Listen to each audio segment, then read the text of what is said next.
ساری چیزیں اس میں آتی ہیں. لوگ یوسف کے واقعے کو بیان کرتے ہیں محض قصے کے طور پر، اور پھر اس میں تحقیقیں شروع ہو جاتی ہیں.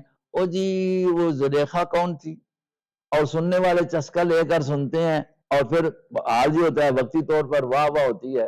وہ مشہور ہے، استاد فرماتے تھے راتی ساری مولوی صاحب بیان کرتا رہا کہ صبح پوچھنا ہے بندہ جی زلیخا زنانی ہے کہ جنا ہے آخر، اور واقعات کیا بیان کی جا رہے ہیں. استاد کہتے تھے دیکھو مقرر جب اس کو بیان کرتا ہے نا، تو یوسف علیہ السلام کو کنویں میں ایک مولوی صاحب تقریر کر رہے تھے، اور انہوں نے کہا کہ دیکھو بھائیوں نے کنویں میں ڈالا اور ایسے کیا اور یہ کیا اور وہ کیا، ایسے کر رہے تھے یہ کر رہے تھے. تو نیچے سے کسی نے کہا حضرت جاؤ دیسنا لٹکایا کیوں پہ پہنچو دیسنا آکے نا.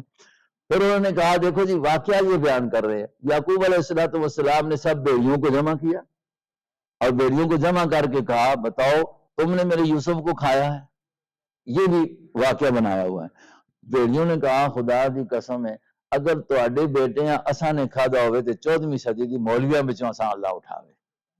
یہ پہلے روایت بیان کرتی تھی. پھر کہا کرتے تھے 14ویں صدی آخری صدی ہے، اب تو 14ویں 15ویں صدی ہو گئی.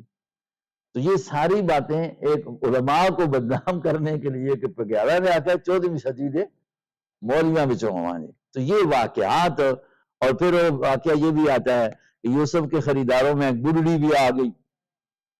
یہ بیان کیجئے سورہ یوسف یہ بیان کی بڑھڑی آ گئی کچھ پیسے لے کر. تو کہا تو کیسے اتنا، ہم نے کہا کہ ٹھیک ہے مجھے پتا ہے کہ میں لے نہیں سکتی ہوں، لیکن میں یوسف کے خریداروں میں اپنا نام شامل کرنے کے لیے آتی ہوں. تو یہ ٹھیک ٹھاک لوگ بیان کر رہے ہیں. یار جس وقت یوسف بک رہا تھا کسی کو پتا تھا کہ یہ وہ یوسف ہوگا؟ کسی کو کیا معلوم ہے کہ یہ اتنی قیمتی چیز ہے؟ وہ تو یہ سمجھ رہے تھے کہ عام غلام کی طرح اس کو کیا کر دیا گیا. وَكَانُوا فِيهِ مِنَ الزَّاهِدِينَ. یہ تو کہتے ہیں اس سے بے رغبتی کرنے والے تھے، انہوں نے بیچ دیا، اگلوں نے خرید لیا. عزیز مصر نے سمجھا کہ جو اس کے اخلاق، اس کے مطلب کردار، اس کے بہت ساری چیزیں اس سے ظاہر ہو رہی ہیں کہ بڑا سمجھدار سا نظر آتا ہے، چلو اس کو اپنے پاس کیا کر دیا جائے، خرید کر رکھ لیا جائے. تو یہ تو باتیں تھی، اور اس قسم کے یوسف کو بیان کیا جا رہا ہے. جو سورت یوسف بتانا چاہتی ہے وہ یہ ہے کہ اصل یہ ہے کہ دیکھو کارسازی بھی صرف یعقوب کے پاس نہیں تھی، اللہ کی ذات کے پاس تھی، ورنہ ان کو ان پریشانیوں سے دوچار ہونا ہی نہ پڑتا.